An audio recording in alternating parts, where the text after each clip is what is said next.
Assalamu alaikum. In this lecture, we will learn about semantic markup in HTML. Semantic markup is a way of writing and structuring your HTML so that it reinforces the semantics or meaning of the content rather than its appearance.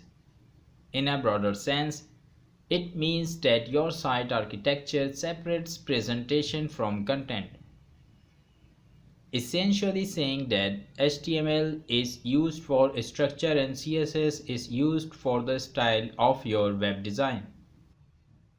Semantic and accessibility are a part of HTML by design, but they are not useful unless they are implemented correctly. Writing semantic markup means understanding the hierarchy of your content and how both users and machines will read it. Much of it can seem like common sense. When you write a heading, mark it with a heading tag.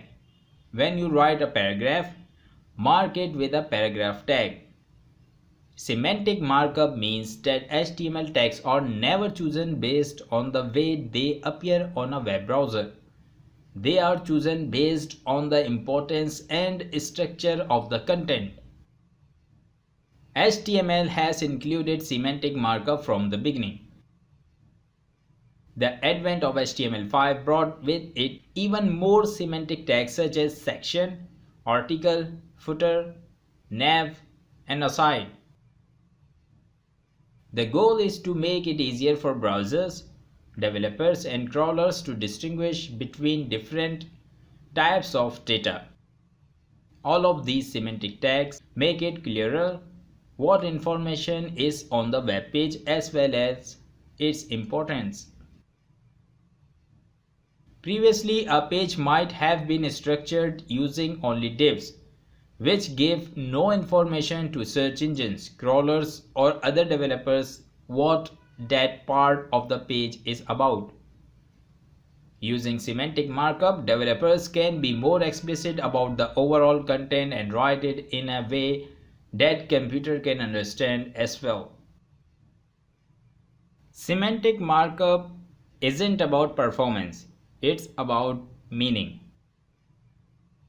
The point is, HTML is markup, which is about labeling things usefully. Semantic HTML is what all HTML should be: useful, meaningful labels. Semantic HTML is not only using the right tag for the right purposes, which obviously improves search engine optimization, but also the separation of markup.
Thank you very much for watching. If you want to check out more lessons like this, then please subscribe to this channel and like the video.